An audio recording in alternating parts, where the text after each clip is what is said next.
Now watch the buffer conveyor. This is where the logic gets clever. Under normal conditions, the buffer conveyor runs whenever the entry sensor is not blocked, meaning no item is actively entering. That keeps items moving smoothly through the buffer zone. Ever wondered how a factory prevents traffic jams? When parts arrive faster than a machine can process them, you need a buffer zone, a waiting area. But here's the rule: only 3 items at a time, no more. This is exactly what our TIA portal ladder diagram does today.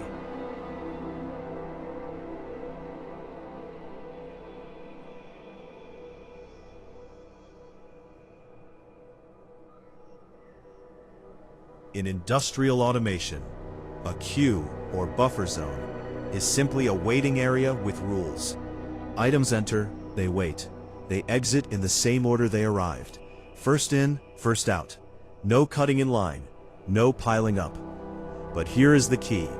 A queue is not just a physical space. It is a controlled space. Sensors count items. PLCs decide when to stop the incoming belt and when to release the next item. The queue becomes a thinking system.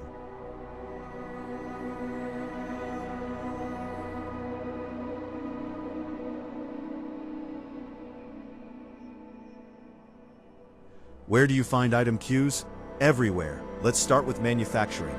On a car assembly line, engines arrive at a robotic welding station, but that robot can only weld 1 engine every 60 seconds. The previous station produces 1 engine every 45 seconds. Do the math. Without a queue, engines would crash into the robot. With a queue of exactly 3 engines, the line flows perfectly. The robot never waits.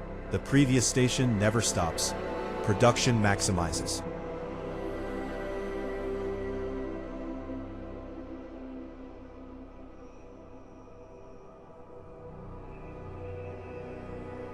Second application: packaging and bottling. Imagine a drink factory. Bottles come flying out of a filler machine, 600 bottles per minute. But the box packer can only handle 100 bottles per minute. You cannot slow down the filler. That wastes product. Instead, you create a buffer zone, a long curving conveyor where bottles accumulate. When the box packer is ready, it pulls from that queue. The filler never stops. The packer never overflows. The queue absorbs the speed difference.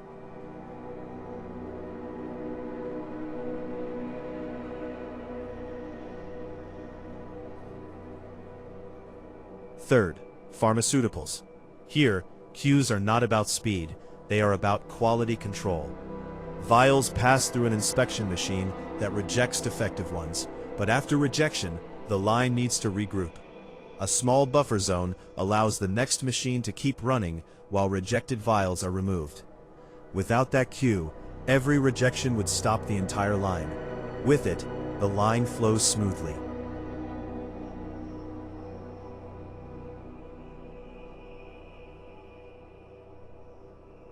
Important note: in pharma, queues must be no contact, meaning vials never touch each other. So the queue is a single file, sensor-controlled path. Fourth, airport baggage handling. This is queuing on a massive scale. Bags arrive from check-in. They need to go through X-ray screening. But X-ray machines have a fixed speed, say 30 bags per minute. The check-in belt, it can deliver 50 bags per minute. So airports build induction queues, long winding conveyors before each X-ray. Sensors track the queue length. If it gets too long, the upstream belt stops automatically. No pile-ups, no bags falling off, just controlled, continuous flow.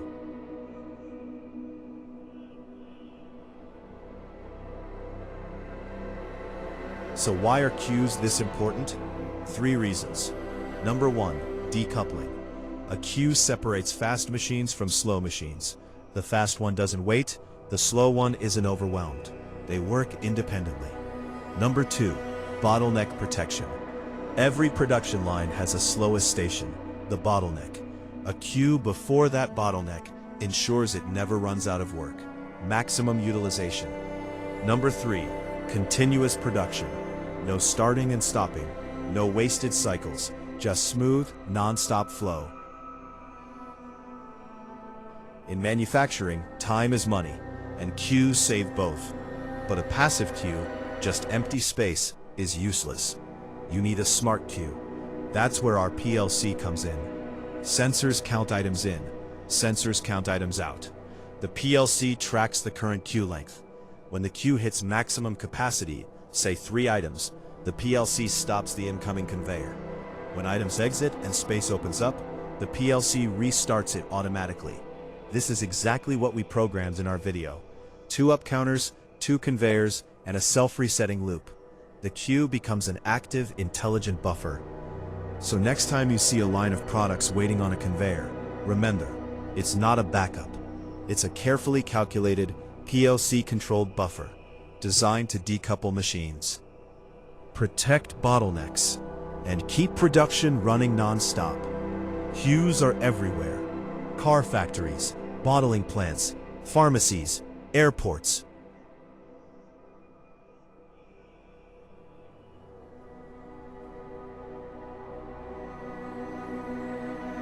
We are building a smart queue management system that counts items in, stops the entry belt when it reaches expected amounts, clears the buffer, and then resets itself automatically. 2 counters, 2 conveyors, 0 overflow. Let's break it down.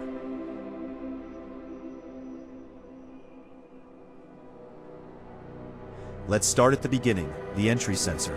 Every time an item passes this point, %I 0.1, it sends a rising edge pulse to our first up counter, creatively named counter 01. The current value increases, 1, 2, then 3. The preset value is set to 3. That's our magic number.